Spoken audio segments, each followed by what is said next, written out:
looking at it and just the length of time that you were on the Olympia stage was what, 11, 12 years that you, because the last one was 2013. Yeah. So I first I competed in 99, then 2000, and then 2001, I was second.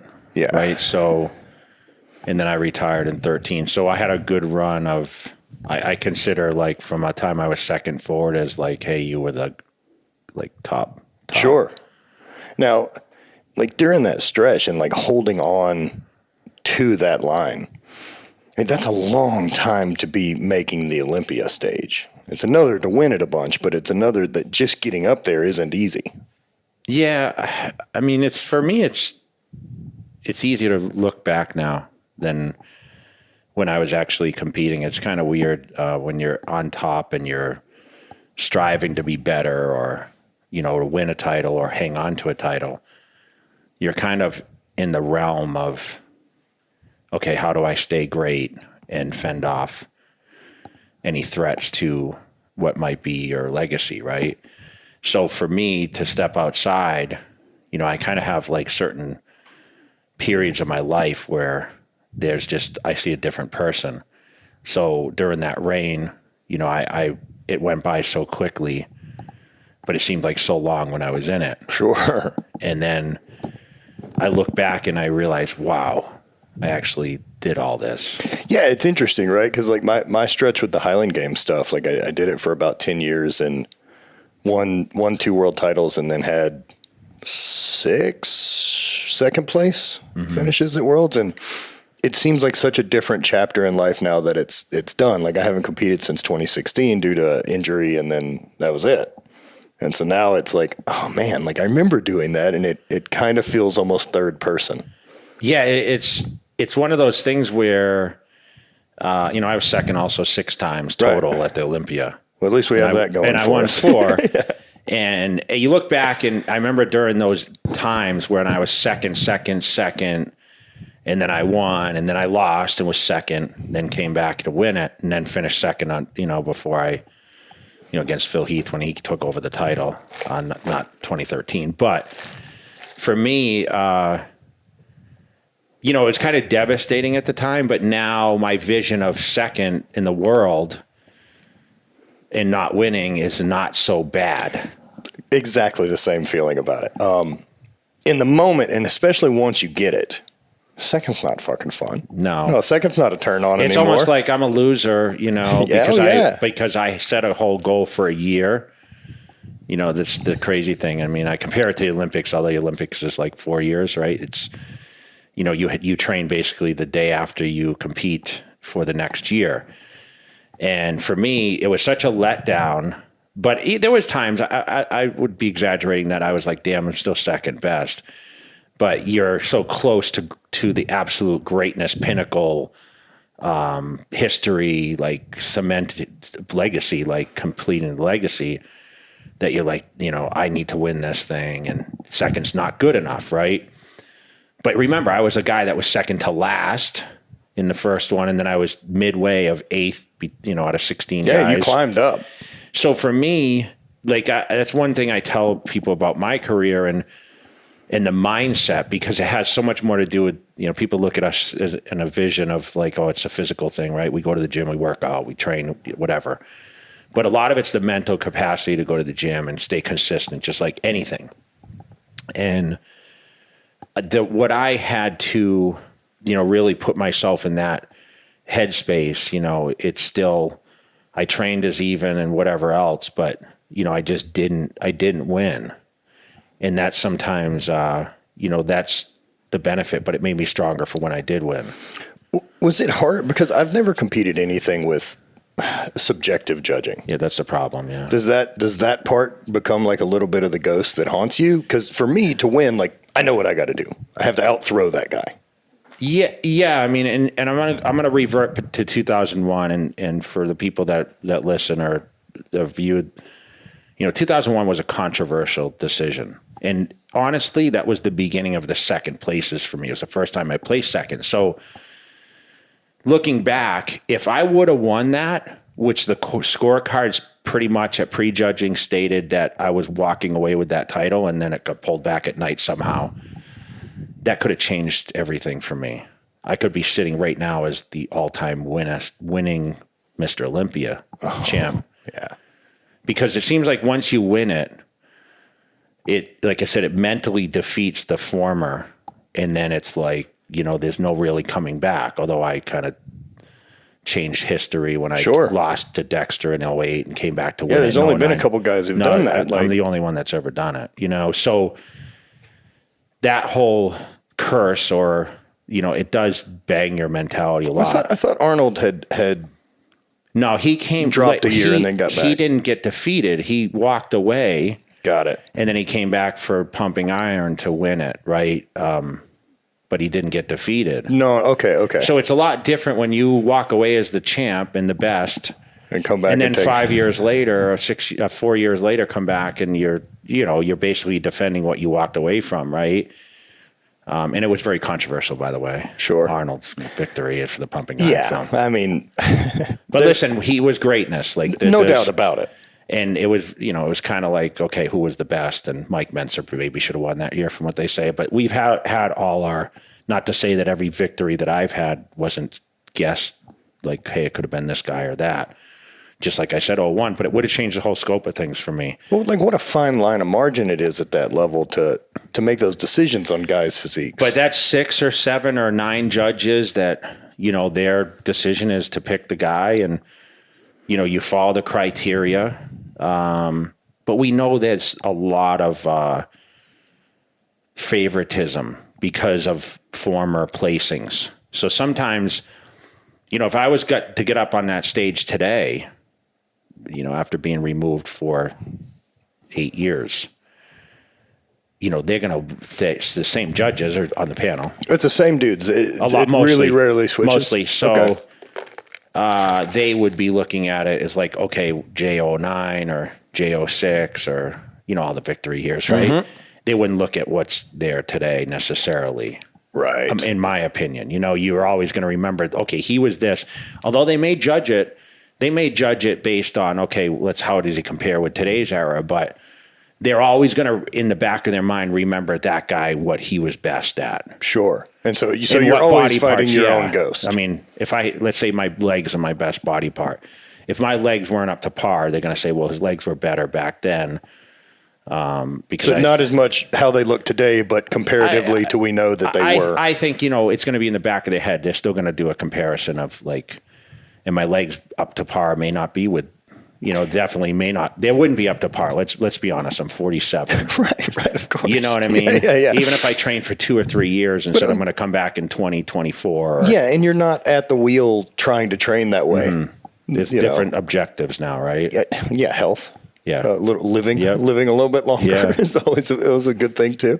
It's kind of cool to get to enjoy life after the work. Yeah. And now you grew up in Massachusetts, Sterling, Mass. How long have you been in Vegas? I've been in Vegas since 2002. So, oh wow, okay. So almost 20 years. Wow. And I was in California for 2 prior to here. So I moved out west in 1999. The end, and then I stayed in California till early 2002, and then I moved to Vegas and found a home here. And I've just always stayed. I just stayed, and I traveled tremendously in between those 20 years, and I've lived back and forth between California. I mean, I've had a place there, and in Marina Del Rey, I went back for a while, and when I was training, and then of course I'm pretty much here most of the time now. Now, when you were back, I know. So you train a couple different places here in town. All over. So you don't ever have your own spot. I don't have a home base necessarily. I'm always in different facilities, and that's what's great about Las Vegas is there's a bunch of them. It's very suitable, and there's more coming. Right. I mean, Flex has just got opened, and the other place that you've been training at, I can't remember. Yeah, looks great. I mean, we have the LVSCs, the EOS, the Lift Factory, Hida Tada and Iris Kyle, former 10-time Miss Olympia. They're opening up a powerhouse here in May. The list goes on and on. I mean, Yaks Fitness is here. There's so many great facilities. There's Iron Addicts here, right? CT Fletcher's gym. I mean, the list goes on and on and on. Now, how much like with the weather, just because the weather here is so consistent and good, whereas Massachusetts or somewhere like that, like it doesn't have to be one of those things you have to overcome. We don't have to change your shoes when you walk in the gym, right? Right.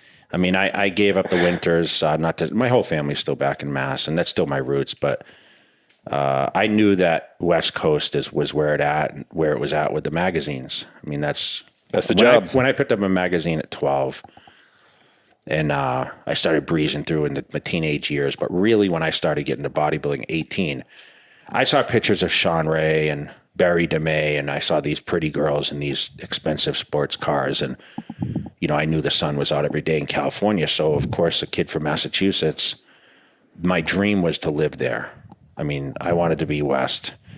I think that's a perception of everyone of East Coast. They always think that the West Coast is better weather and things are a lot easier. And they're not wrong. Yeah, and I got to travel out there when I was 19, 20. I got to train at Gold's Gym Venice, and I was surrounded by so much greatness in all eras of, whether it be basketball, acting, bodybuilding. I mean, every actor and athlete was training in the Gold's Gym. So I was around that, and I said, this is where I want to be. So, of course, I moved out there, when I was 25. I was persuaded by Joe Weider, who was a huge mentor to me. And I had the opportunity. I bought a house right away, invested in real estate. And then, my career started to really take off when I hit the West Coast. And that's really what, kind of was the driving force of my success. Because I woke up every day and the sun was out. And you mentioned the consistency, and bodybuilding is consistency, like everything. It has to be with the eating, the training, the sleep patterns, the lifestyle. So for me, like having that is part of my arsenal. It was like, I smiled every morning. You could just eliminate bullshit variables. Yes, like, hey, okay, it's snowing, the gym's closing early. That snow, you have to shovel out your car. Yeah, or you have 3 days of just shit weather that you're not getting out. That, listen, when the sun comes up, we're definitely in a better mood, right? No one wants to be in the darkness and the gloom. And that's unfortunately like the East Coast weather, in my opinion, a lot. I mean, we had very short summers. I mean, basically June, July, and August. And by that point, that was really it. Right. And then the fall would come, the beautiful leaves would start dropping, and then next thing you know, some of the winters were brutal. In my family business, I grew up on a farm, and my brothers did concrete. So I was involved with that. So I knew that's what I didn't want to do after doing it from 11 years old. I could have taken over that company, but I really wanted to pursue bodybuilding. Now, how much do you think that East Coast work ethic Everything plays into it? Everything. I was forced to get up before school, after work, after school vacations. I hated my brothers and my father because, I had to do everything that all the other kids did not. And I didn't take vacations. Like, the families used to go on vacations, especially when I was in high school. And here I was, slaving 14, 16-hour days doing the concrete. And that's the ideal thing about, the family business. Like, there is no clock. No, there's not, right? Like, we eat and we live off that money. And we worked it was like job to job. So, okay, we're working to do this job, and we're going to finish this job if it takes 20 hours. And we work under lights, headlights. When we had concrete trucks running in, we couldn't just say, okay, we're going to stop in the middle of this pouring, and we couldn't do that. So then you got weather conditions with the winter there, so I'm sure it slows down a ton. And we had to dig through the frost and lay the foundations, but we still did it. I mean, people were building. I was through the cycles of all the boom, and my brothers have a solid reputation there. But it did teach me a lot, and it gave me that work ethic that I felt like I didn't have the best genetics comparable to some of the guys in bodybuilding, but I had the work ethic that couldn't be toppled. That's an interesting bit, right? Like that idea of genetics, because I mean, I end up feeling the same way about myself. My brother's a much bigger guy, 6'5", 330, played pro ball for a little bit. And the other guys I competed against, like the average height of the guys in the Highland Games is in the pro group that I was with was like 6'3", and they were 315, and my biggest, I'm 6 foot 290. And so Which is still huge. Of course, right? But in the same way of you saying like, I didn't have genetic gifts, we're talking about the difference of just these few percentage, and that's what it is at the top. And listen, I think I have outstanding genetics. I mean, I had something that many didn't have, and that was the structure, meaning the wide shoulders, the ability to grow body parts. I didn't really have a lot of weaknesses. Yeah, it's hard to fix your skeleton. Yes. You got to start there. A lot of bodybuilders, you look at them and say, well, they have great arms, great shoulders, but a weak chest, a weak calves. Like, I had it all. And that's what made me great, was the balance. And yes, I had to work to get those things, but what the difficult thing for me was, is I was so large, getting in the best condition was always a struggle for me. Not to get lean enough, it was the water retention, because I was one of these bodies that, I would start a diet at 290. My goal was to be 260, but I would be 280 all the way up until the last week. And I'd have to float losing 20 pounds without losing fullness of the muscle the last week with the dehydration process. So is that just sauna the same way that you cut for a fight? It's cutting fluid. It's keeping carbs at a certain level. It's training correctly. It's sleeping and not being stressed. Stress can cause water retention like that. I mean, you'd have nerves.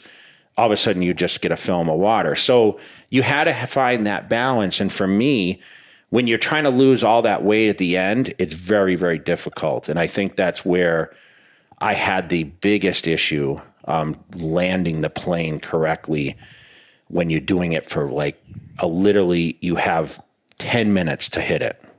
You have to be at your peak, because that's when you walk out on that stage, on that prejudging on a Friday night, or that's the case with the Olympia, and then the finals are Saturday night. First look is, that's the big one. They want to see, okay. Like what you said, they rarely change it. Yeah. So you have an impression to make. And that's where, you just have to be better than everyone else. And listen, my 90% was still sometimes better than the competition. But, when you're going up against a Ronnie Coleman, like I mentioned, the genetics are it's not even comparable. Like, is it that much difference in a lot of the physiques? Flex Wheeler, these kind of guys. Phil Heath. I mean, there's some great genetics. Dexter Jackson. I mean, Dexter could diet without serious nutrition, incredible. Yeah, he could eat pretty much loosely.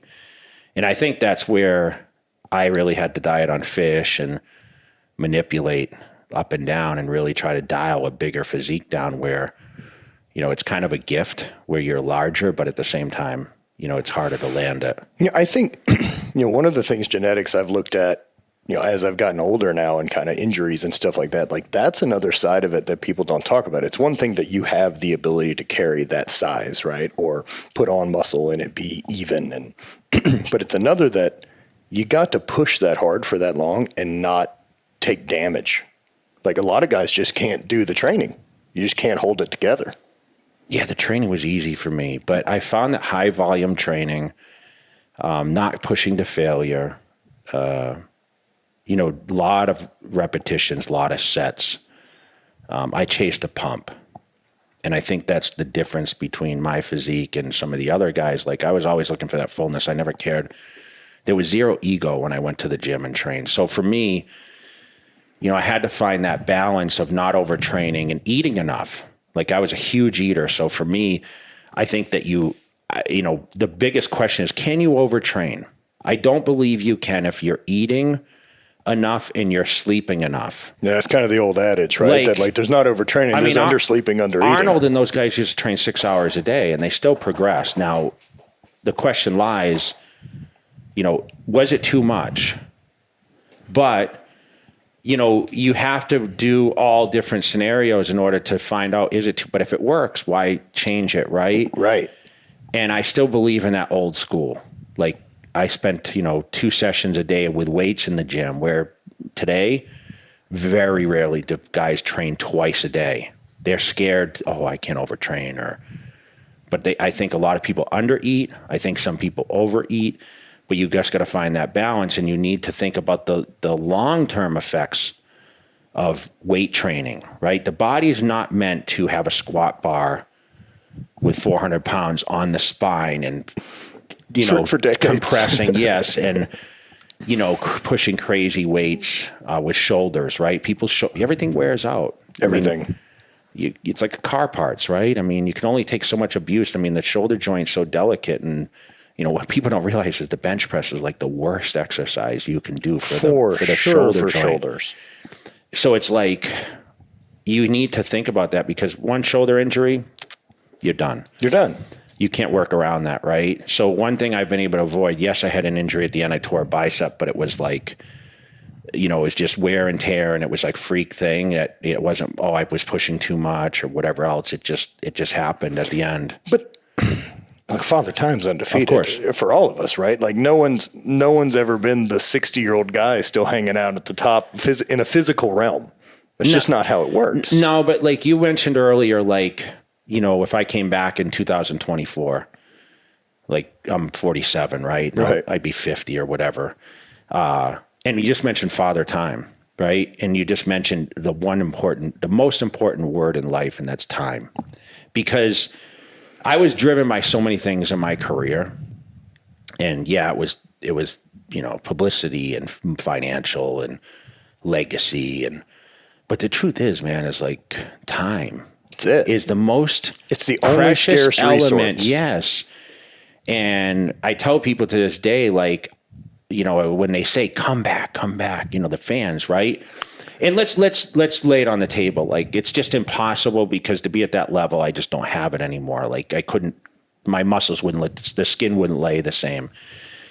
But at the time and the effort, like the effort with that time, I think about that when I'm on flights for 6 or 8 hours, and I'm like, I just lost 6 or 8 hours of my life. I've always thought that, like, if you ever get to that, whatever that level is, that say money really doesn't fucking matter, the private jet thing has to be the greatest purchase. Yeah. Because it's as close to teleporting as you can get. And that's the one thing that just fucking eats me alive, is that, like, it's the hour in the airport before getting on the plane. It's the flight there. It's the stop somewhere. It's those type of things. Like, hell, even recently chatting with Rob, because Rob got his plane. Yeah. And I'm like, man, you get to teleport to places. And like, so my next question is like, how long do you stomach the fact that, you can fly, 5 or 6 hours pretty comfortably around where you guys are out of Montana, but for you to go to LA, you still need to fly commercial. Yeah, because it's too many stops, right? Right. So how long do you tolerate still flying commercial before you upgrade planes? Yeah, it's one of those. I mean, the thing is like, he has his own plane, but he's also piloting that he's plane, flying right? Right. So that's passionate that he's talked about with me for years. What a cool ability, it's just cool though. because, listen, with Rob, and to touch upon him and Dana, and like, I met them when no one knew who they were. Like, they were at a show, and I just saw this guy with the little crazy hair a little bit, and I saw this girl that was just built, and I'm like, damn, that girl looks good. And remember, she created a division, right? I mean, she became the first physique Miss Olympia or whatever. So there was no place for her, because she was like in between bodybuilding and fitness figure, whatever it was. She looked amazing. Right. And they've created such branding, and they're just such good people, and it's pretty cool to see someone that, like, hey, I wanted to get on Olympia stage and be the best, and Rob, like, wanted to be a pilot and fly his own plane, and dude, nothing's impossible. Yeah. That's the thing I get from being around them and other people I've been fortunate enough to get to share time with, is just, it can be done. Mm-hmm. It's all possible. It's how much do you want it? But it's a lot of time, right? We just mentioned the time. It's all time. So nothing, like, it doesn't happen overnight. So when you look back at what I did for the past, lifetime, really, I started at 18. It was a lot of hours, a lot of time, a lot of like ups and downs and this and that. But that's really the hours put in, was built. So here's a question. All this, I've posed to myself recently about it, because of that time spent during that window, especially during your prime athletic career, right? Like, there won't be a second window to do that for physical stuff. And it not being a comparison to what you did, because it's awesome. But if you got an opportunity to relive those years and pursue a different thing, anything else that would have been? Like, would you have loved to see, like, oh, I wonder what I could have done if I'd have pursued X? You know what? I mean, I had a vision of, I always wanted to race ATVs for a living, and like I was like super Baja into, trucks, or like four-wheelers and three-wheel. Okay. I started on a three-wheeler. Like that was, if you ask my mom, my mom, like I wanted to be a professional ATV rider.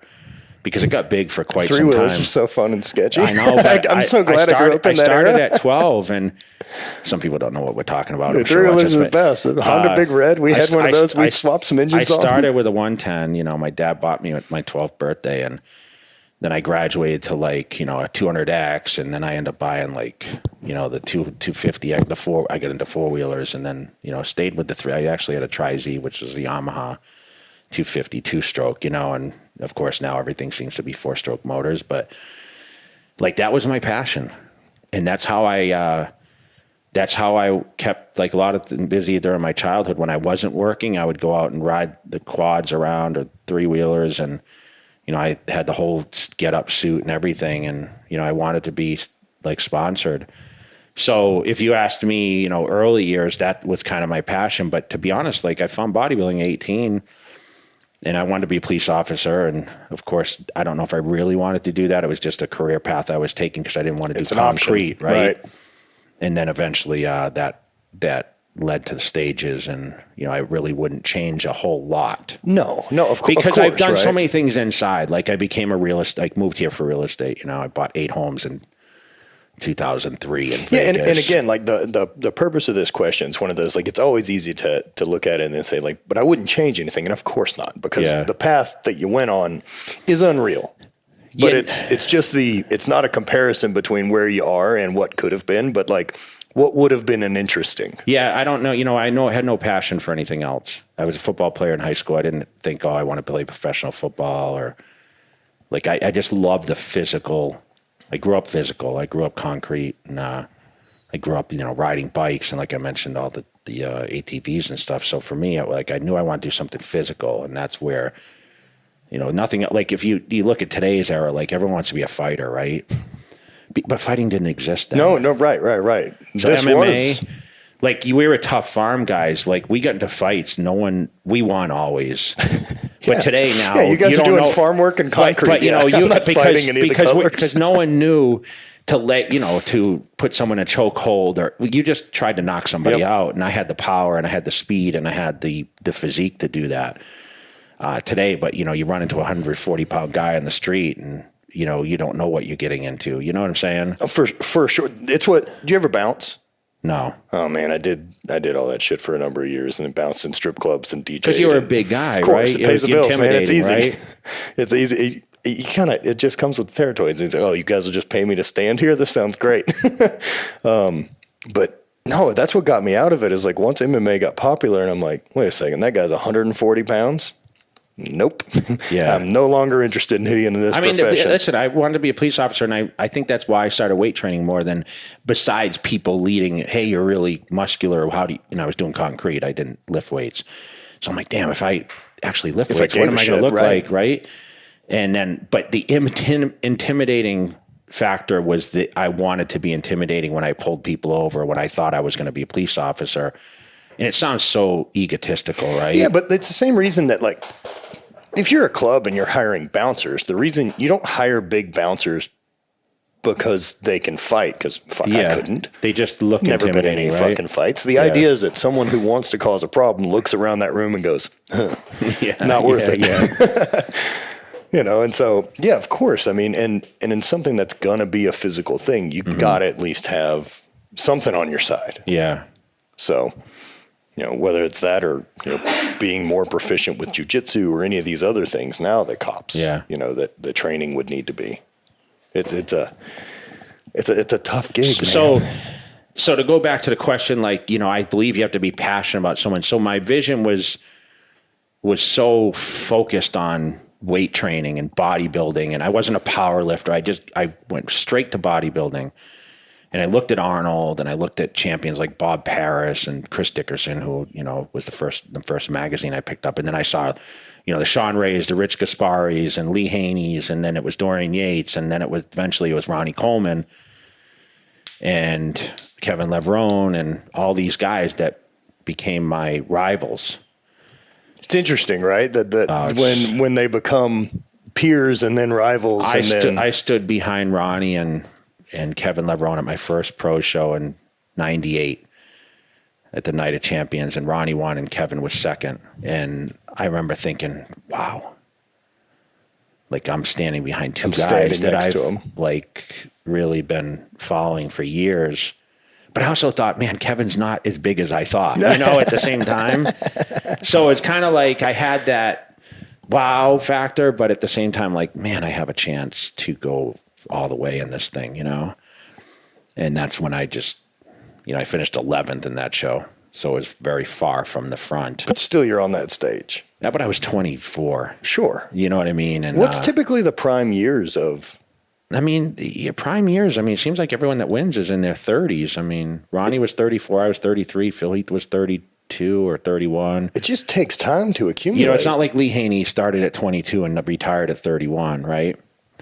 So that's what, and Arnold was young also, but as the sport or the business progresses, the guys seem to get bigger, and that density is a time factor thing. Like that's years and years of training to gather that thickness and that density to the muscle. So that's why the smaller physiques, such as men's physique, classic physique, are more appealing to the new generation because it's very much more attainable at a younger age. I know if I'm picking up bodybuilding on a channel or social media, I can't even mention magazines now because it doesn't exist, and I'm looking at like bodybuilding versus men's or classic and I'm 18 years old, where am I going to go? I'm going to go to classic or men's physique because it should be a feeder system. Yeah, to some sense, right? But bodybuilding's really died out because those divisions have taken priority. And don't think some of the guys are like, hey, I'm going to transition from each class and then eventually I'm bigger. But I know, like, I'm chasing greatness in the more attainable physique. Yeah. Yeah. Not everyone's going to look at Jay Cutler, Ronnie Coleman, Phil Heath, and think, "Wow, how am I ever going to get there?" I looked at Dorian Yates like that. Like, of course, I remember saying, "I'll never be as big as Dorian Yates," and then eventually, 10 years later, I'm the next Dorian Yates, right? But I think that's a really important part, right? That what we're talking about is greatness in a thing. That what people, especially with as short term as attention spans are now, like greatness is 10 fucking years to give a shit. Yeah, at least. It's 10 years to give a shit in a thing that you already have a propensity to be pretty good at. Mm-hmm. And that's really where and you can't cheat that time. And so I think, again, that's what becomes that importance of the scarcity of time later in life, too, is like I know for me, I'll pursue a bunch of new stuff now, but I don't have time for another obsession. It'll burn the rest of my shit down because I know if I get locked in, everything else loses shine. Yeah. Yeah, it's very hard. When you endure something, everything in life is easy to me now because I was so honed in on bodybuilding. Like, it seems like every challenge is not so challenging. No, it's not that discipline and for me, as never having any bodybuilding, like that was never what fired me up, getting into the sports, it was always, performance for athletics. And then now that I'm on this backside and trying to, do some aesthetic things and change my body and play with other stuff. And I think for powerlifting or for Highland Games or any of the stuff I did, it was really the training mattered a ton. Getting it done technically wise and doing all that 2-3 hours a day really, really matters. Mm-hmm. But it isn't the 20 hours, 24 hours a day that you guys are doing it, that the diet has to be on point, the recovery has to be on point, that everything has to be dialed the whole way through. Mm-hmm. And that's such a different level of discipline to me that I'm just wildly impressed by. That ability to focus that long and not lose it. And I know you've talked about in other interviews I've read that, you built a bubble. Yeah. So that you just never got bothered. I called it a box. Right. I called it a box. I lived the boxy lifestyle, if that makes, for anyone that doesn't understand what that is, like it's a bubble. You stay in your walls of what you know. Don't socialize much. You don't deviate. So, I mean, it's crazy. You train at the same times, you eat the same foods, you wear the same clothing on training days because it just lays correctly over the muscles that you're training. And you've had great success with those workouts, so the clothing stays the same. It ain't broke. Yes. There's certain shoes I wear on certain training days. I would envision myself the day prior going through every workout. Everything was strategically, I studied it, I journaled it. I wrote down every movement I made through the day. And how obsessive is that, right? But if I went to the bathroom 12 times, I put on my notes, I went to the CVS down the street, I wrote that in my notes. Whoa. That's how dedicated and disciplined I was. So I knew when I reevaluated every 2 weeks, and I looked at progression or regression, I knew exactly, okay, well, I did too much this day, or, I was traveling, so I wasn't in a gym that I couldn't mentally prepare the day prior. So I'd actually refuse. And one thing, even when I was a top competitor, I refused a lot of international travel, which I picked up when I retired because it's just I knew stressful. it was just the long flights, the lack of food, the lack of culture experience, and the gym facilities, right? I knew my realm of where I lived, and I'll tell you, bodybuilding was bodybuilding before I started doing guest appearances, and that's the unfortunate thing, but it's also greatness is, when you become popular, you are, in a position to do many, many more things, but you have to balance those many things because it can overtake the training and the ultimate goal. And that was to be greater. So I would actually have to, sometimes, I got too involved with chasing the notoriety and the financial, and I would take the guest posing after guest posing appearances and charity events and military and this and that. But that to me sounds back to the East Coast mentality of that work ethic, right? Of like, they're paying us to do a thing. But you know what? I found the right balance because I could have been better on the stage. Absolutely. There's no question. If I would have stayed home and not been Jay Cutler, the ambassador, or, taken the contracts that I did, I would have been better at bodybuilding.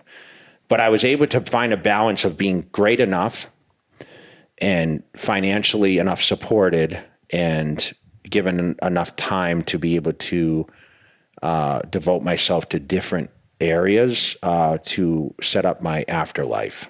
And that's where I'm at now. So I call it the afterlife because I like that a lot. I died when I quit. That Jay Cutler's dead.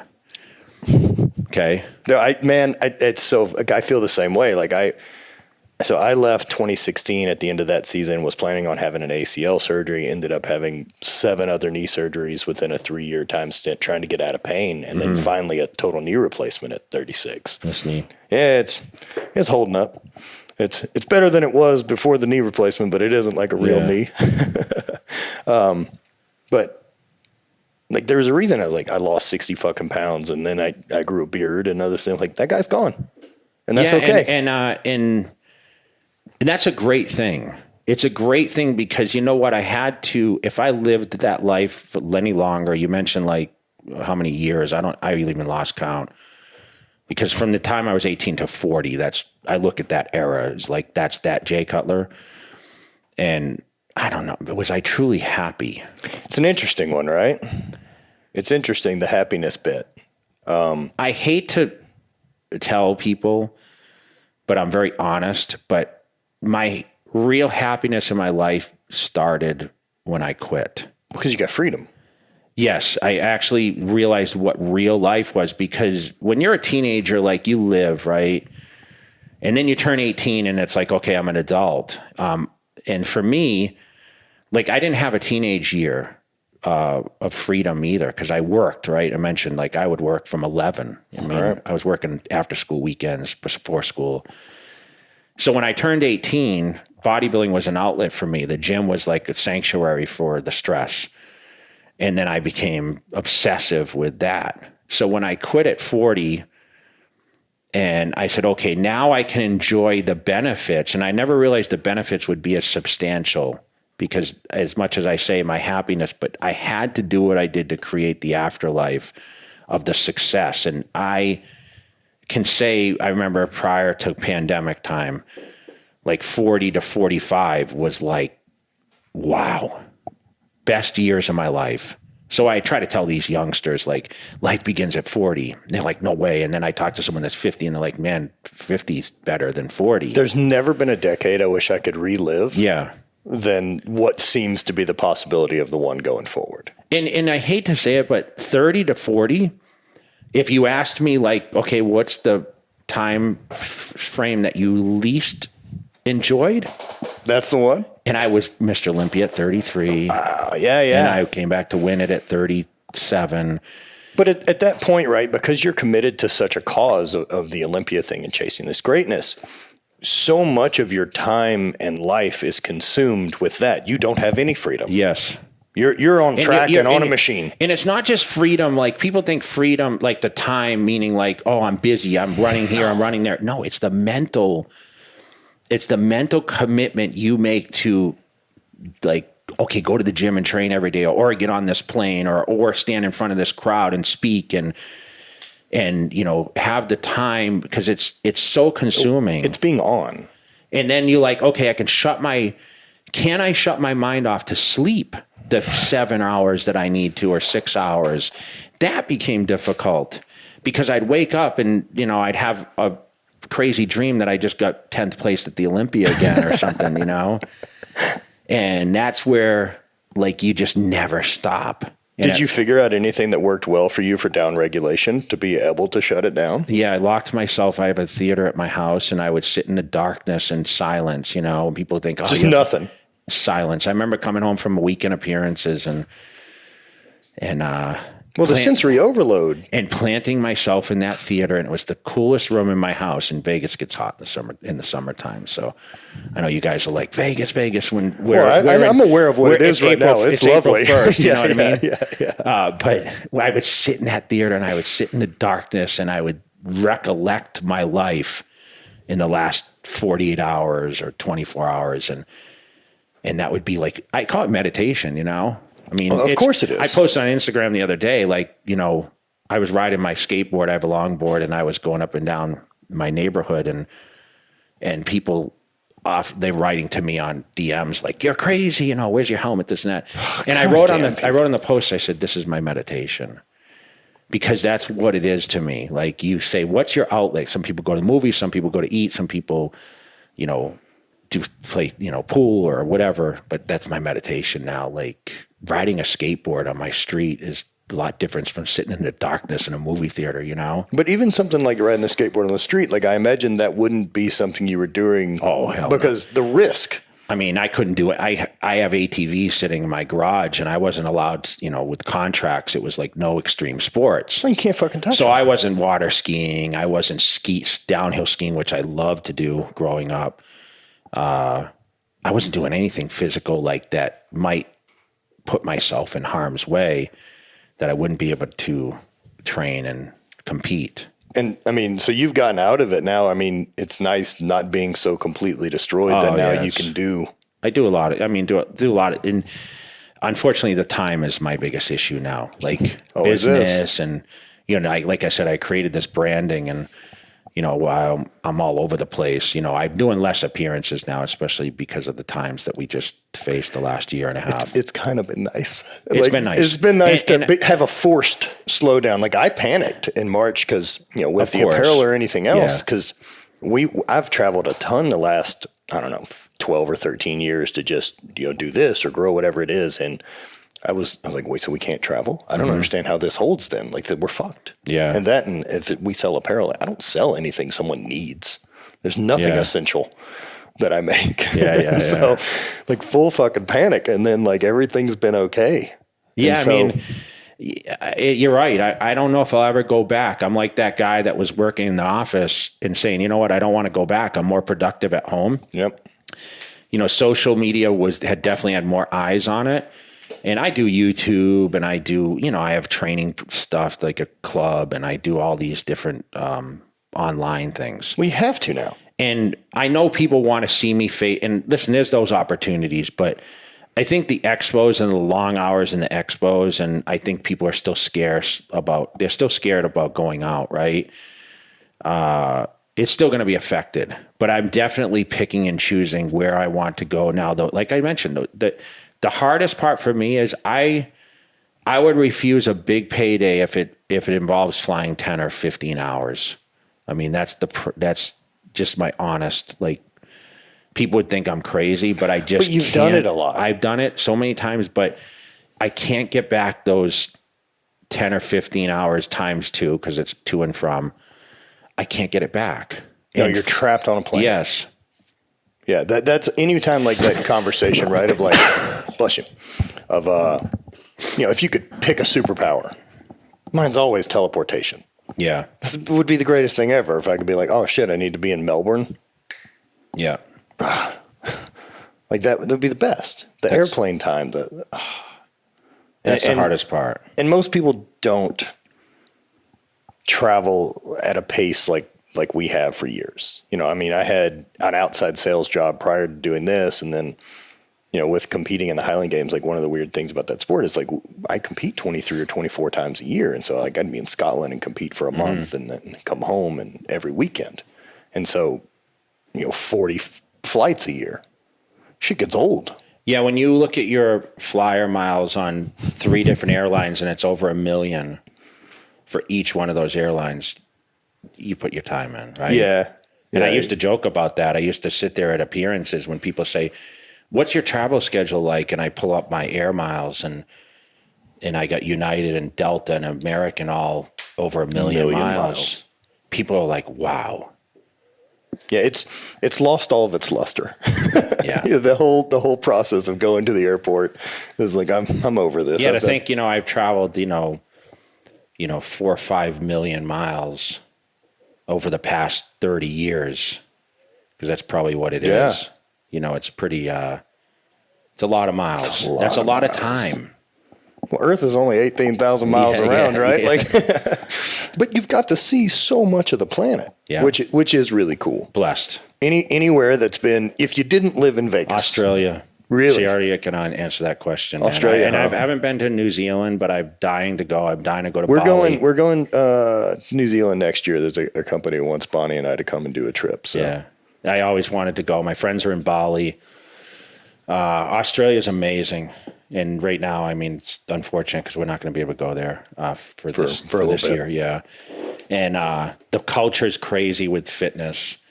But I love Sydney. I love Melbourne. I mean, I've traveled all through, all the way to Perth, and it's just great. They're in their summer, finishing their summer right now. So it's kind of opposite of us. But, that's a great, I mean, listen, Germany's great. I've traveled, the best scenery I've ever seen. I got to travel from Germany in car to Austria, and I got to visit where Arnold grew up. I saw his original gym he started at. I saw the house he grew up in. But the mountainsides there, I mean, bucket list, man, I want to ski. Like the Alps? Ski, yeah, that's probably a goal of mine. I just would have to be a little better, I think, back on skis, because I haven't skied in some time. Fun thing to train for. Yeah, to improve skiing, to go to Austria. I want to learn how to snowboard. Just go up to Montana. Let Dana sort us out. I know. I'm too scared of my fucking knee. I'm a little jealous of when I see their posts. They're having fun, man. Yeah, I really, I appreciate that, because I grew up like that, right? And living in Vegas and everything is dirt and brown, and I wake up every day. I'm thankful because the sun is out, like I mentioned, and I know Rob and Dana come here and they're like, man, Vegas is great. I think they would have a secondary place here because they love getting out of the deep snow and the rain and everything. Montana's weather isn't spectacular. I love it there when I get to go visit and hang out, but I typically go up for like 4th of July. 4th of July in Montana is about as good as it can get. Of course, but it's like I said, anyone that lives somewhere, they always want to be the next place. I remember when I was living, I wanted to move to California so bad. Then I lived there and I went to Vegas. I'm like, damn, Vegas is great. I love the Vegas nights in the summertime. It's 100 degrees, no humidity. And like the Vegas nights, if I could live nighttime in Vegas, it's the best. Oh man, yeah, it's dry. You can still wear a the hoodie. sun at 1:15 and whatever during the summers, it's brutal in the 3, 4, 5, 6 o'clock at night. But once that sun goes down, man, there's no place like it. It gets in the 60s. Yeah, and it's this time of year is perfect. You came at the ideal weather. Right. It doesn't get any better than this, in my opinion. Now, business wise, like talking about that, like I think like as a leader in that, like just seeing the difference in, I mean, there's plenty of guys who have performed really well on stage that didn't build, didn't build a universe around them that helped support the whole thing in between. I mean, you did DVD sales for years, a thing that I'm sure at some point when they're really ripping and selling, it's like, well, we've got this figured out, and then DVDs don't exist anymore. Yeah. I mean, I remember having every girlfriend, friend, like I had 12 people at my house packing and shipping orders when the DVDs would launch out, and I was, making a DVD and, selling it for $40 a whack, and they were selling all over the world. And that was prior to social. Right. Like it was like an ad in the magazine Well, you guys were, celebrity at that point. Yeah. We're so mysterious. We don't have the access to people. And no one was doing it other than like me and Ronnie. Right. So it's not like everyone has a t-shirt you can buy now. And I remember even then, like before all the big brands were launched, like I was selling shirts, I started with one and then two, then launched I launched hats and. Well, it's always that feeling of like, oh, we can try. And then it works. You're like, fuck. Yeah. Try more of that. And anything I launched, it sold. And, I dominated. And, next thing I turn around and I'm selling $1 million worth of t-shirts out of my garage every year. And it's so good. And it's like truckloads loaded to the post office and showing up there like, not thinking, oh, we'll have the mail truck pick it up. It's handwriting labels. No, different. It's a different time. I wasn't printing labels with a printer or anything. I literally was handwriting labels and loading up the truck in bags and bags. And well, the e-commerce thing has made it so easy now. And then, of course, you didn't have to build a website the way that you would have then and like hire. I mean, all that was a way different undertaking. And that was how it all started. And I was, branded that way. So people were next thing wearing all my merch and that started the whole revolution of like, everyone kind of doing it, right? Sure. Now you pivoted into real estate pretty early. Now was that like as soon as this other stuff started taking off and you had some bigger chips to play with, do you just? What's funny is I was always around it, my brothers are big into real estate, and I worked under Chris Aceto, who was my nutritionist. He's a massive real estate investor. And I remember he pushed me when I moved to California, like I rented a place on a 6-month lease, and he said, you have to buy a house. So I bought a condo right within 6 months, and, within 2 years, I was make $100,000 on that. And when I actually went to visit some friends in Vegas after 9/11 happened, I saw the advantage of Vegas, like with the property, and I got in with one of the builders. I became a flipper. I rented homes. I was able to pivot into more commercial as I got more revenue. But truthfully, I won a bunch of contests in 2003. I won, I think, 6 shows. Wow. And every check I used to buy a property. Because I was winning, some of the shows were $10,000. Back then, you could put 5% down. Sure. Yeah, totally different ballgame. And the funny thing is like, for example, I would, say I'd purchase a home for, $300,000. By the time I was, I signed up and the home was being built, it took 3 months. I made $100,000 by the time the home was finished from what I paid for it. Right. You couldn't keep any inventory. So for me, it was like, and then I just rolled that over and I was able to build enough capital and to go into more real estate land, commercial property, which I didn't have the funds necessarily when I started, but eventually I built strip a huge malls, bankroll. stuff like that, and it snowballed from there until this day where I'm more in groups of investments now, like as far as big projects, because for me to manage, it became a lot difficult with managing the rental properties. I had a management group that did it for me. But I did try to do a lot of it myself. It took a lot of time, and help is hard to find. So if I had one guy that managed and worked, and Yeah, look, if you ever figure out how to clone yourself, I'll happily jump on board to figure out how to get a couple more of me around, But until then, like, you just do the best you can, finding great people that are on board. And it's very difficult because Vegas is it was very, people were in and out of Vegas, right? So even people that rented their properties and, you're always trying to turn stuff up until now. Now, of course, there's such a demand for property here. It's crazy. We're back into one of the hottest real estate markets in the country. Well, everyone getting out of California. Yeah. Because all new tax laws and bullshit. And the prices have gone up. Vegas isn't as cheap as it used to be. But that was kind of my pivot. But it all came from bodybuilding. Like, don't get it wrong. Like, money just didn't fall from trees. Fuck no. It never has. Yeah. I don't know anyone who's ever had money arrive easily, that they have figured out how to do shit. So once I made that real estate money, I was able to put that money back towards obviously the bodybuilding side. But I was fortunately capitalizing also in bodybuilding, where I was, contract after endorsement, and then eventually taking ownership of a lot of the branding and co-branding the stuff with, belt lines, and, I do the supplements, and, I was involved with so many different things.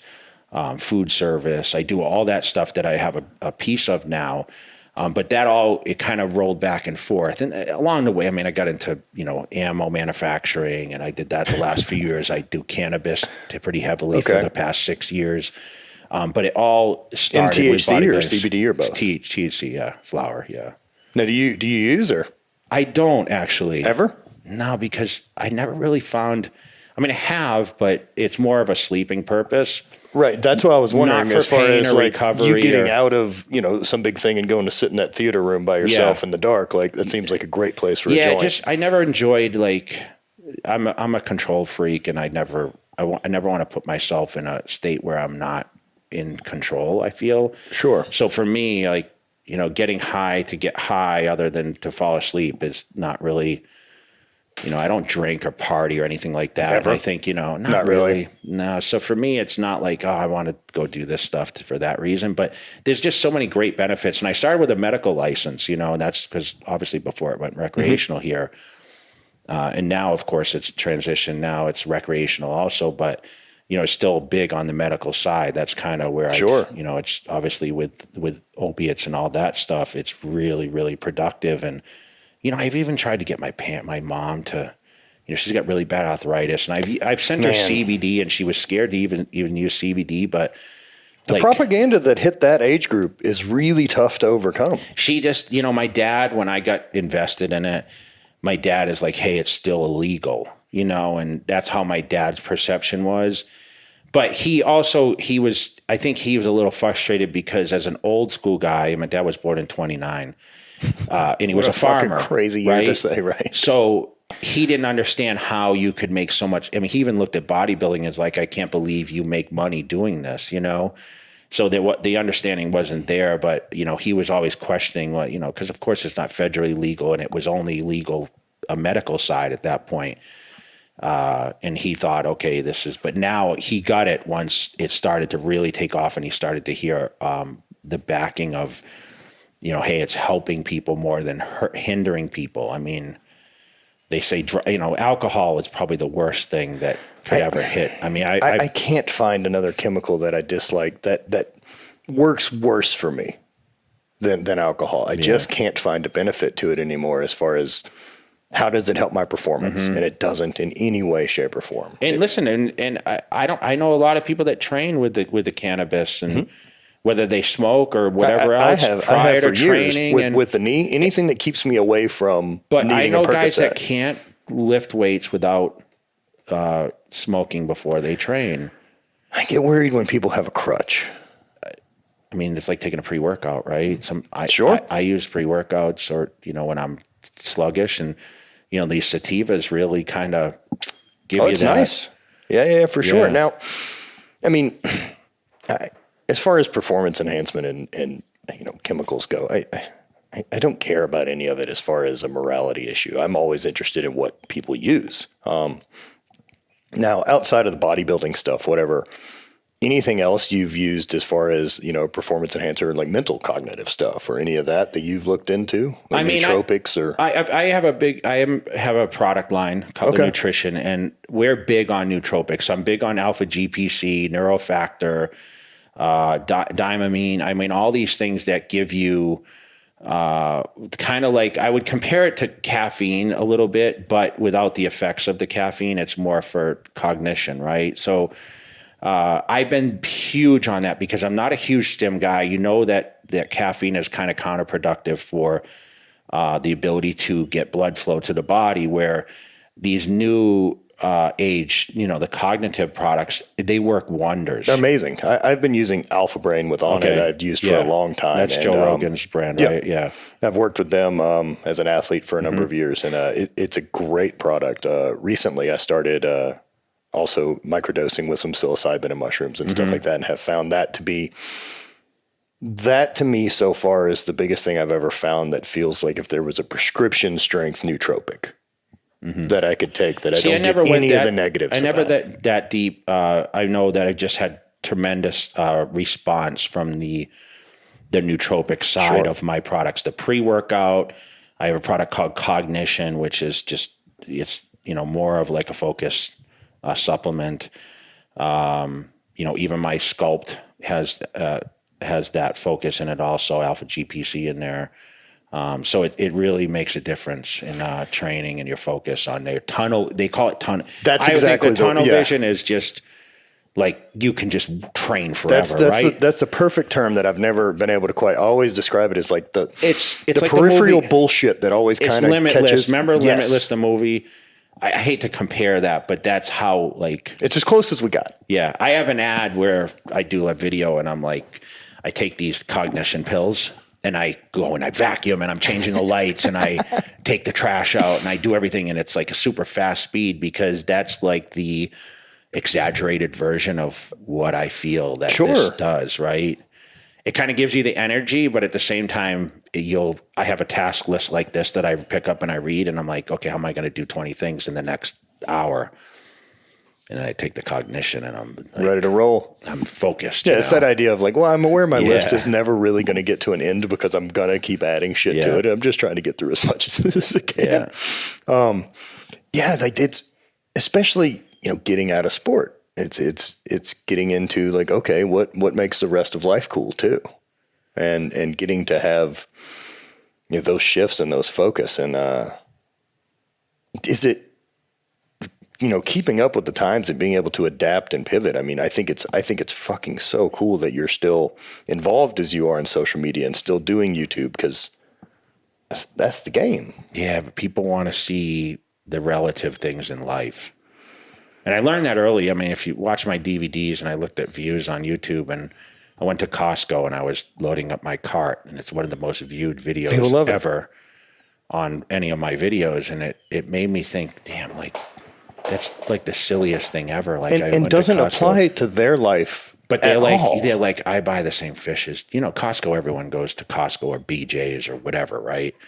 So they have that relative situation where, hey, Jay's going to Costco at 2:00 on a Saturday afternoon, and he's pushing a cart in there, and he's walking down the same aisles I recognize, like, because everyone's the same. Yeah. And he buys the same, ground beef that I do, and the big box of eggs. And so they have that, wow, I can be on this level feeling, right? Well, prior to social media, like what we talked about before, that there was such a disconnect between these people, and where maybe you'd get to see someone at an expo. Of course, yeah. And now you follow someone, you feel a way different connection. Second to second, minute to minute, hour to hour, you can literally live inside someone's life if they're whatever curated view there is that they're trying to share. But a lot of times, I mean, people on social, it's like they only show the great moments, right? Of course. Look, whether or not you're showing the great moments or you're showing reality, it's still a very curated view. Yeah. Because even if I'm busy on the story and I'm posting a couple times a day, like at tops, what you could plow through all of that content in 10 minutes? Yeah. It's still 10 minutes of my fucking day. Like you didn't get all the other stuff. You didn't get me spilling my fucking drink on my lap or doing a bunch of other dumb shit that I'm frustrated about. That isn't particularly great content. But right? we all have similarities. At the end of the day, we all wake up the same and we have all the same opportunities in front of us. And the drive and the focus, the determination is all different with people. And, you, I think, covered a lot of things in this interview where, you talked about the upbringing and the mentality and, the physical, why I was doing it. And then the afterlife of like, why do you continue to do what you do, right? And we're all striving for what? Like, what's the whole goal in the end? Like, just we're trying to live a happy life, right? And everyone finds happiness in different ways.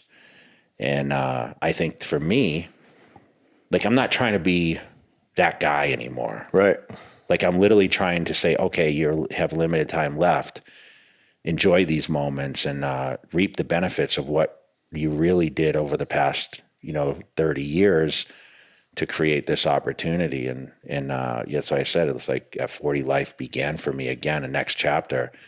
And that's what I'm going to continue to do as I move forward. Well, I think that's so important to be able to kind of adjust, decades and chapters and stuff like that. Like the example I always use is, I look at someone like Stone Cold Steve Austin or look at The Rock, and I believe both of their wrestling careers are about as high level as anyone could ever have in that arena. And then Stone Cold has made an incredible career off of that and still gets to be Stone Cold Steve Austin in the podcast and all these other cool things he's doing. But that wrestling career is such a small chapter now in The Rock's book. And while they're gigantic things, there's nothing in the books that says what you do in the rest of the chapters of your life can't shadow what you did on stage. And why the fuck not? There's not a rule that says it has to be that way.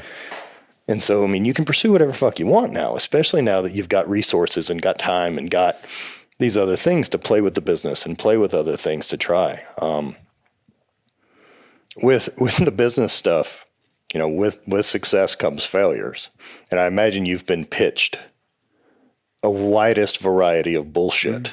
Every day. Every day.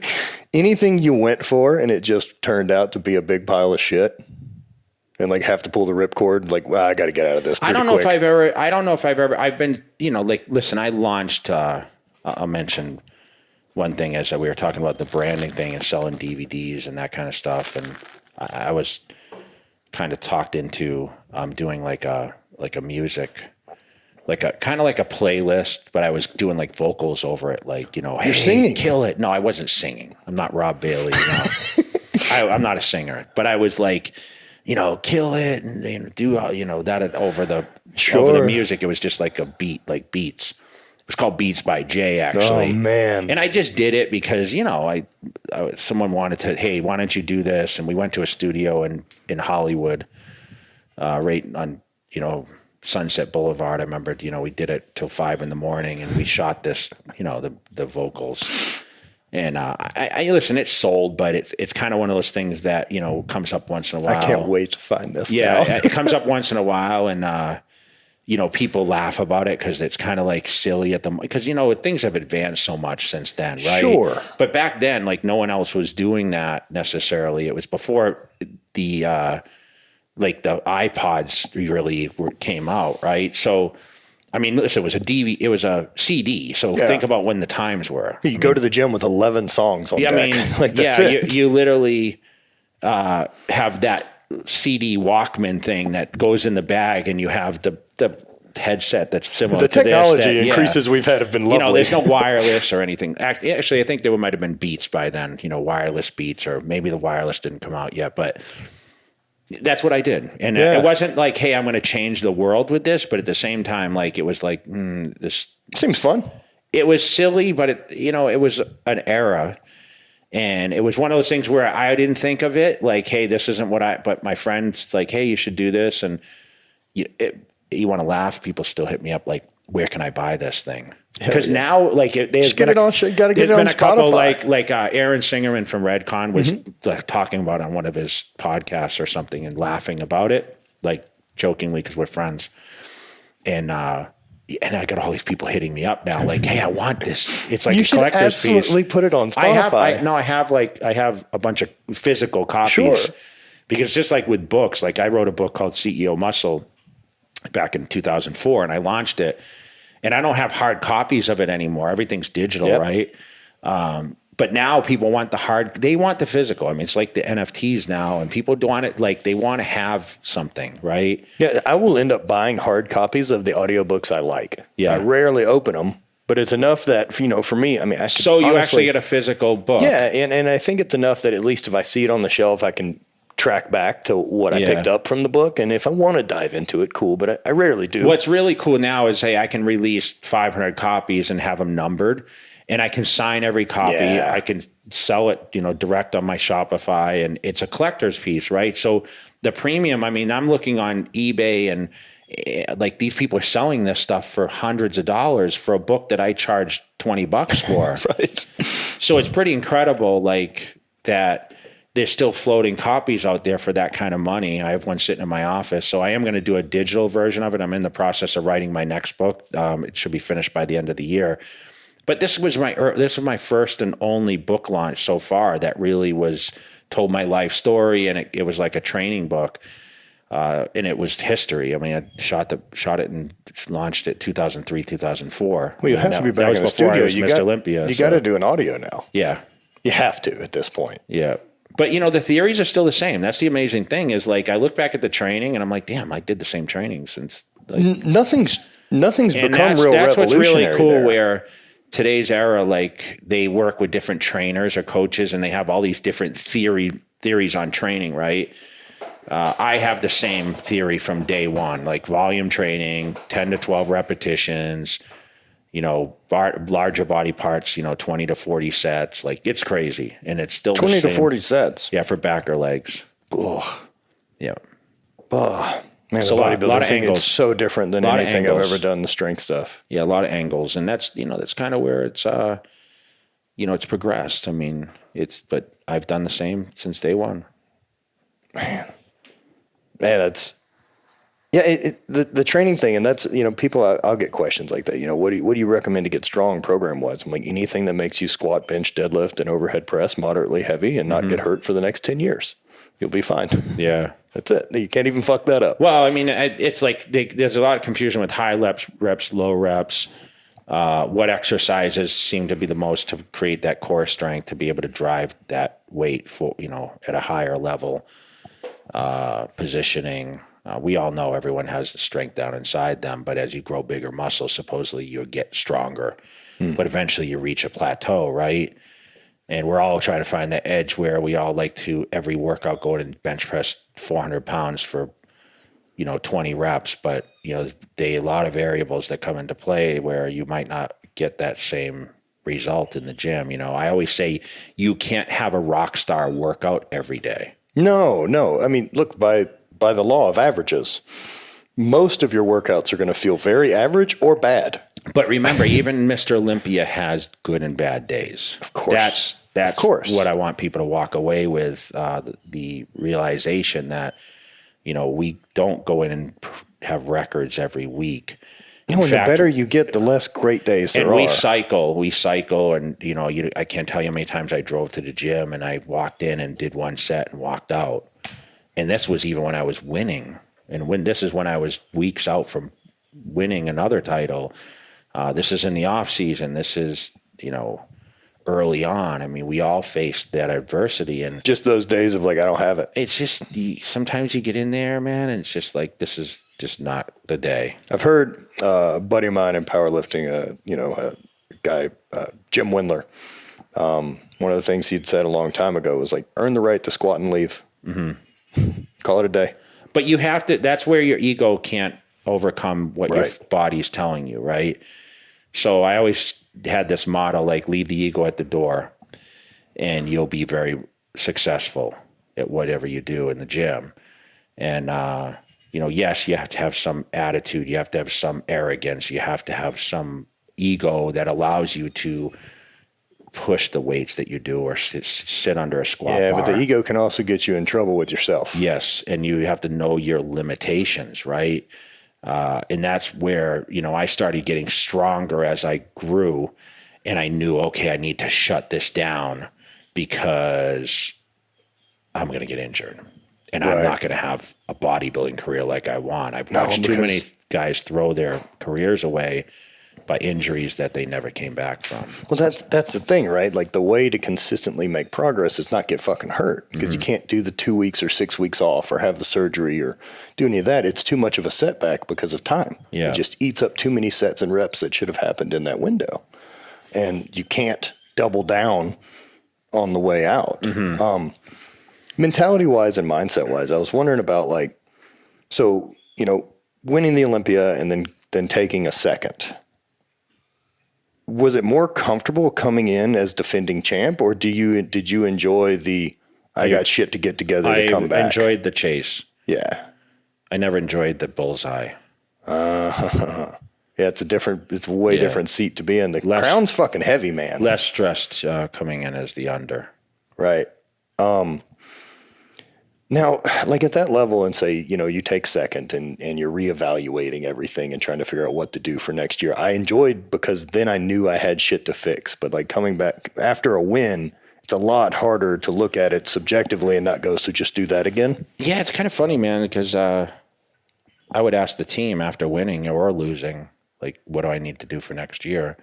So for me, there really was no difference. The only difference is the media really, when you're the champ, they are up your ass and they just expect you to answer differently because you're the champ rather than the under. So for me, it was like, I always had the same afterthought of like, what do I need to do and I knew what I need to prove on. I need to get bigger and harder. I mean, that's really what it came down to. It wasn't like didn't have weaknesses where, oh, my arms are too small or, whatever. I just had to continue to do what I did. It wasn't ever the feeling of like, oh, it's my rear delt is what got in the way this year. It's, listen, you're always going to have your good and your bad poses against, but most of my poses were always more dominating. I mean, I was bigger than everyone in balance. So it was like, it came down to that condition thing and landing that plane right. But I always had the same mindset after. It wasn't about, hey, I made a mistake. I never looked back and said, man, I blew that. I always said, there were always variables why I ended up the way I was. Like when I tore my bicep in 2011, walking into that show for the first time, I was less confident because I knew it was swollen. But I still thought I could win it. But there was a hesitation. I couldn't train the same the last 2 weeks because it was strained, and it was, little did I know it was torn. I didn't know till after because I didn't get an MRI before the show. But I lost. And I said, you know what? I put every effort I could into that with the variables that were in front of me, with the circumstance. Did it take you any time, like after finally retiring, to was it weird going back to the gym, like changing the mindset of how to train? No, it's funny, when I thought I was going to retire, when I knew I was going to retire, I actually had this mindset, I'll never squat, never deadlift, and never T-bar row again. And then 2 years after retiring, I'm back to every workout doing T-bar rows and deadlifts. And yeah, but you don't have to. I don't have to. And there's a difference. It's half the weight I used to do. So my life is half of what it used to be. So it's half the food, half the training. The food's got to get old. Half the stress. Yeah, the food has to get. The food's such a fucking. The food work. is just the 5 pounds of meat a day versus today I eat maybe 2 pounds probably through the day of I eat 4 or 5 meals where I eat 7. But the amounts just didn't say 1,000 grams of carbs where I'm at probably 300, 400 grams of carbs a day now. And more livable. It's more livable, but it's also balanced. Not having to shit 10 times a day. When I went out to eat last night, it was like, oh man, I need macros and this and that. Like that life's, like I said, it's gone. But luckily, you can't undo the years you did it. And so you have such a base of knowledge that you can pretty accurately, I know what that is. I mean, it's funny. I can know exactly what my physique is going to dial in, like with a week of staying on a consistent diet, or how reactive I'm going to be from eating a burger and fries, like how much more harder I need to train that next day. Yeah, and it's okay to have that cost, and it's like burger's worth it. Yeah, we'll do that tomorrow. Of course, yeah, because I know like, hey, I'm not being judged by any 7 or 9 judges that kind of decipher your career. Did you ever think of getting into like professional coaching? Any like of the top guys? I mean, I would love to, but it's a mental thing And time. mental and time. Yeah, my heart gets too involved in it, and I just think that, it's scary because I knew the mentality it took me to be great, and I don't know if people are able to go to that level. Like you have to. I've said this before. You have to go to a very dark, uncertain place to have that focus. And I know it sounds really. Like it sounds almost gory, right? Well, I think people can hear dark and think that that's what you mean, and I always attribute that to like I'm willing to suffer for it, and I know that I'm the one driving, but yeah, suffer. I guess darkness means uncomfortable or like you don't like you're in a uncertain place, like it's a risk, right? And it's a lot of taking everything out. So as far as social and the enjoyment process, like, hey, I used to go to the gym and be like, man, I should have golfed, or like, what sickness do I have that I would want to go to the gym and wince of every rep that I do, and you burn and you finish a set and I'm holding body parts like, oh, and then I'm like, I leave the gym and I feel so good. Right. How sick do you have to be to do that? It's really, really odd. Like, for many people, like they're not Mr. Olympia, like they're just doing it to do it. So it's kind of funny for me, like to watch people train just for fun and be that dedicated. I kind of scratch my head a little bit and I'm like, man, like I see guys focus and like they get pumped up for a set and they're like, and they're ready to go at it. And like you see their tunnel vision and I'm like, man, like what's the goal here? I mean, are we just trying to get 10 reps and you're going to feel okay about it? But hey, to each their own, hey, right? Man, as long as people are focused on progress. I would rather see that than someone that's going to sit and eat in the buffet in Las Vegas, every day. Or I'd rather see that too than the fucking people that are failure avoidant. Yeah. That like, well, I didn't want to try, or that asshole that signs up for a thing, right, and then doesn't do well, and then says like, well, I really only trained for a little bit. Well, it's everyone has their own demons or their own agenda, and we don't know what's inside people's heads. So I'm respectful in that sense, but like I sometimes wonder, I wonder what that person is driven for. Mm-hmm. That's a better way to put it, right? What drives that person? That's the cool thing about it. So, for me to coach people on the stage, I mean, remember we spoke about the judging, the controversial, the subjective thing. I'm not a fan of it, even though I think that they're really qualified, a lot of the judges. But sometimes that can be life altering for people, that decision. Right? Either they stay in the game or they fall out and they get a rejected decision, or the successful. No one's mad at the judges when they win. That's a good point. But I mean, listen, I hated the judges when I was losing, but when I won, I thanked them, right? Sure. Yeah, I guess because I was wondering because I've always heard that, and whether, the people I know in bodybuilding or physique or anything are they're not on the Olympia stage.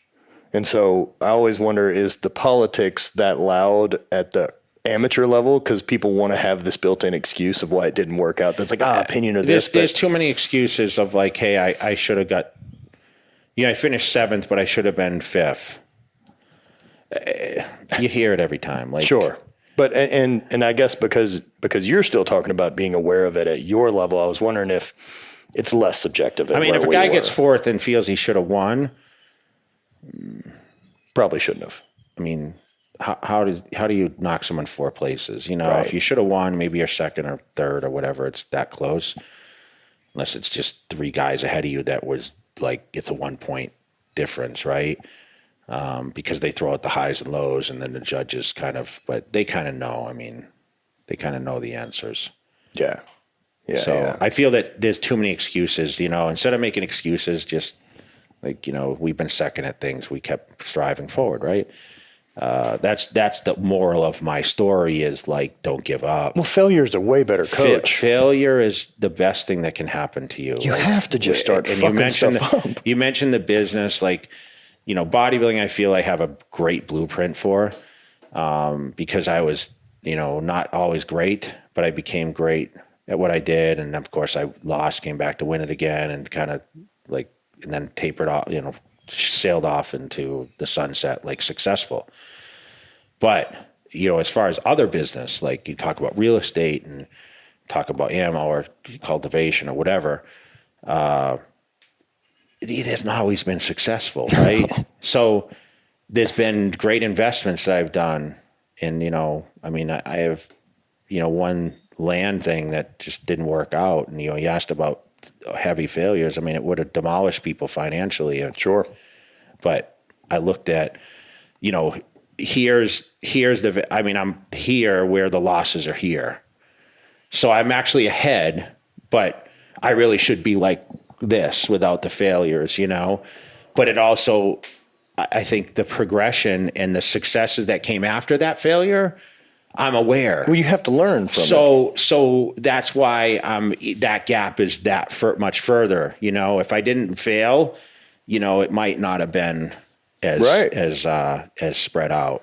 And I think another thing that's important too, talking about just building that financial freedom is multiple income streams. Mm-hmm, mm-hmm. And in all areas that are affected or unaffected with the situation we just went through. I mean, if I was relying on appearances, which basically bodybuilding, a lot of guys do for a long time. Well, it's a huge revenue for me since I quit, was expos and events, and that was dead. Gone. I mean, I went from, I don't know how many weekends to zero. Right. And that wasn't coming, some of that's not coming back. So no, everything's, yeah. We're in a different time now. And I think, people, like, I'm pointing it out as a financial thing, right? Like saying, but it's also that FaceTime and that indirect success with brands. Like you talked about, hey, my clothing or whatever is relying on me traveling, or like, you have to find ways to pivot.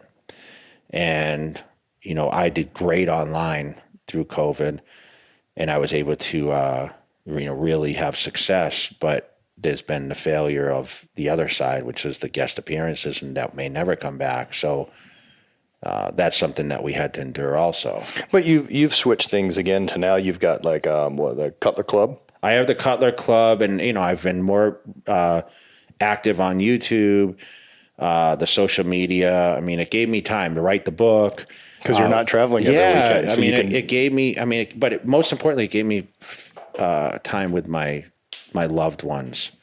Meaning, like I've actually picked up the phone more, and I've actually spent more quality time at home. My fiance and I've spent time with my dogs, which is super important to me. But more what type of dogs you got? 2 teacup Yorkies.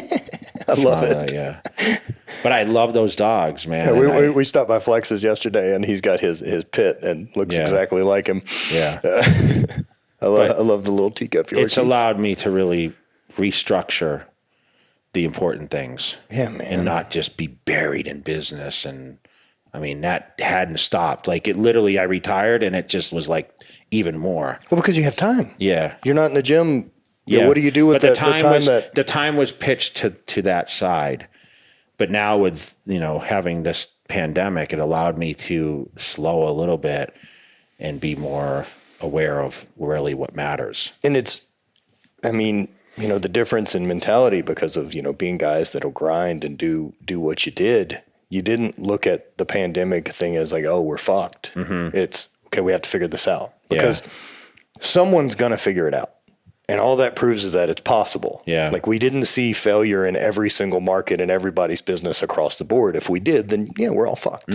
But if people are being successful during this time, that means it's possible. Yeah. Then I just need to figure it out. And that's listening to failures and being like, that didn't work. Fucking get out of there quick. Yeah.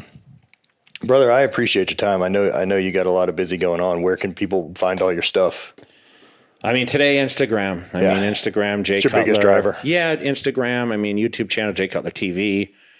All the branding is pretty much you'll see there. And, jaycutler.com is my website. And, cutlerclub.com. There's And every channel. you do like live chats with groups and stuff. I do, there yeah. too, so. And, I was doing it using Facebook, but now I'm ready to launch an app now, the Cutler Club app. So that will be out here in the next week or so. I'm just filming the final content right now and just approving everything. So that's a big stepping stone for me Very also. cool, So now man. all the live stuff will be inside that app, and it gives me a lot more availability there too, so I can film workouts and do what I, take people. So if on a Saturday I say, hey, we're going to train chest on Saturday, you're going to come with me to train. And you've never It's wanted virtually- to build your own place to do the training at, so that you don't. I love to escape, and I love being around other people. Like, I trained at home. I built a gym when I was 22, 23, and it was as great as any gym that you'll see. Sure. Hammer Strength just launched. I had iCarrying, I had Life Fitness, I had Flex. I ordered a little bit from each company, and I had about 2,000 square feet. In the back house, I had a pool house, and I built this gym, and I trained. I won my pro card that year that I built the gym, and I trained there until I moved in 99 in this facility, and I was around no one. It was great. It's the same way I've always. I love being by myself in training. But you know what? I've welcomed, Las Vegas as a home, and I love migrating to the different facilities, and it's great for content because the interaction is really great, and no one bothers me. That's the amazing thing. Like, people are respected, but at the same time, I don't mind it because I look for motivation every day when I get up. And like I mentioned, I watch and observe people, but at the same time, when people come up and, show their appreciation for what you've maybe achieved at something that you've done in your career, like, it's great for me. And I'm not competitive. Like, I'm not training for Mr. You're Olympia training for anymore. health. You're training to feel good. If I had my own facility, I mean, and listen, whether it's public or not, I'm in too many other ventures that are successful.